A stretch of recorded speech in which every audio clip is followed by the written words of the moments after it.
Hello guys, आज हम rent a girlfriend chapter 336 को एक्सप्लेन करने वाले हैं। लास्ट चैप्टर में याईमोरी और काजुया लंच कर रहे थे और याईमोरी ने काजुया को ऑर्डर करते टाइम के लिए कुछ इंपॉर्टेंट टिप्स दी थी। अब काजुया वहाँ का खाना टेस्ट करता है और कहता है ये तो बहुत अच्छा है और वहाँ का व्यू भी उसे बहुत अच्छा लगता है। वो सोचता है ये लंच के लिए परफेक्ट प्लेस है। वो इमेजिन करता है मिजुहारा को ये बहुत पसंद आएगा। फिर वो सोचता है लंच से डेट की शुरुआत होगी, मुझे जाते टाइम रिजर्वेशन कर लेना चाहिए। फिर वो याईमोरी को देखता है और सोचता है मैं तो भूल ही गया था ये मिजुहारा मोड में है। वो सोचता है क्या इसे कुछ और ऑर्डर करना है, क्या मुझे इससे पूछना चाहिए, पर इसने कहा था मुझे पर्सनल स्पेस देना चाहिए और मुझे बात करने के लिए कोई टॉपिक भी ढूंढना है। पर उसे नहीं पता था लड़कियों को किस बारे में बात करना पसंद है। उसके मन में नेगेटिव थॉट आता है, मिजुहारा कहेगी तुम बहुत बोरिंग हो, मैं जा रही हूँ। इसीलिए वो चुप रहने से बढ़िया कुछ कहने का डिसाइड करता है और कहता है मैं खुश हूँ कि आज सनी डे है। तभी उसे ध्यान आता है पर उस दिन तो बारिश होने वाली है और याईमोरी कहती है हाँ ये डेट के लिए परफेक्ट वेदर है। काजुया सोचता है याईमोरी मेरे लिए नेचुरल डेट होने की एक्टिंग कर रही है,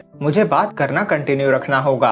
वो कहता है खाना कितना अच्छा है ना और यहाँ का व्यू भी कितना अमेजिंग है ना। याईमोरी समझ जाती है वो क्या करने की कोशिश कर रहा था। वो कहती है आपको फोर्सफुली बात करने की जरूरत नहीं है। बहुत सारी लड़कियों का मानना है कि साइलेंस रिलेशनशिप की प्रॉब्लम नहीं है। काजुया कहता है मैं उसके सामने खुद को बोरिंग नहीं दिखाना चाहता, मुझे किसी टॉपिक पे बात तो करनी ही होगी। याईमोरी उसे टिप देती है। वो कहती है टोक्यो की लड़कियों को कोई भी रिलेटेबल चीज इंटरेस्टिंग ही लगती है, तुम्हें बस इस बात का ध्यान रखना है कि कन्वर्सेशन में तुम दोनों को ही मजा आए। मतलब तुम्हें सिर्फ अपने बारे में और अनरिलेटेड चीजों पे बात नहीं करनी है, यही लोगों को बोरिंग बनाता है। वो कहती है वेदर और फूड के बारे में बात करना ठीक है क्योंकि दोनों ही रिलेटेबल टॉपिक है, पर हॉबीज, ऐसी जगह जहाँ तुम लाइफ में एक बार जाना चाहते हो, तुम माउंटेन पर्सन हो या बीच पर्सन, ये टॉपिक और भी बेटर है क्योंकि इससे तुम साथ वाले के बारे में और जान पाते हो और इन बातों में तुम्हें कुछ कॉमन इंटरेस्टेड टॉपिक मिल ही जाएंगे जिस पे तुम दोनों बात कर पाओगे। इस तरह तुम दोनों और क्लोज हो पाओगे। फिर वो कहती है वैसे वो लव के बारे में क्या सोचती है, इस बारे में बात करना डेट की स्टार्टिंग के लिए सही नहीं है। अगर मैं तुम्हारी जगह होती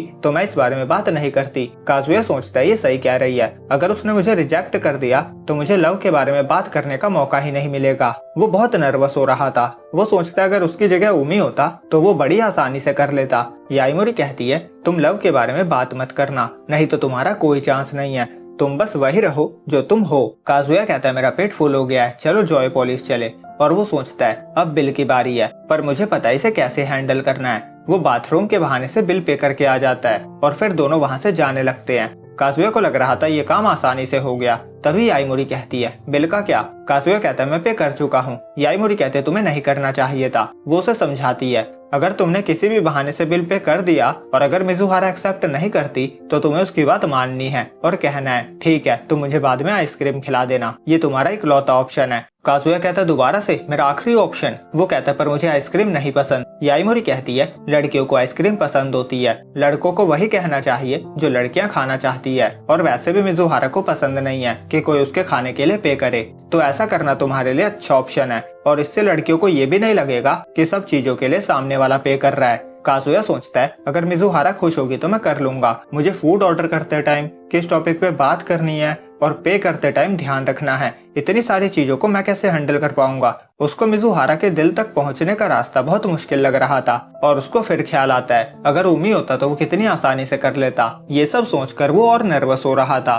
फिर वो टाइम देखता है और कहता है मिजुहारा का प्ले स्टार्ट होने वाला है, मैंने डेट का प्लान उसके प्ले के खत्म होने के बाद कर रखा है, पर क्या प्ले के दौरान उससे डेट के लिए पूछना सही था? उसने कहा था उसे डेट पे क्या पहनना है उसे डिसाइड करना है, कम से कम वो डेट के बारे में सोच तो रही है। उसके दिमाग में बस मिजुहारा ही थी और कोई नहीं। सीन मिजुहारा के प्ले की तरफ आता है। लास्ट चैप्टर में जो लड़की उसे घूर रही थी उसका नाम मीहो था। उसका मानना था आज की दुनिया में जिन लोगों के पास पावर होती है उनसे फ्लर्ट करके आप ज्यादा रोल पा सकते हो और डायरेक्टर के साथ सोने से वो आपको फेमस बना देते हैं और इसीलिए अभी तक वो बुढ़े लोगों की ड्रिंकिंग पार्टीज में जाया करती थी और उसे खुद पे प्राउड था। पर मिजुहारा उससे बिल्कुल उल्टी थी, वो बस एक स्माइल करके इस इंडस्ट्री में बनी हुई थी और इसीलिए वो उससे जेलस थी। उसने नोटिस किया था कि आज वो थोड़ा अजीब बर्ताव कर रही थी जिससे वो सोचने लगी शायद उसका बॉयफ्रेंड बन गया है। वो उसका एक्ट बिगाड़ने के लिए उनका जो प्ले अभी स्टार्ट होने वाला था उसके फाइटिंग सीन में वो उसे जोर से धक्का देने का सोचती है।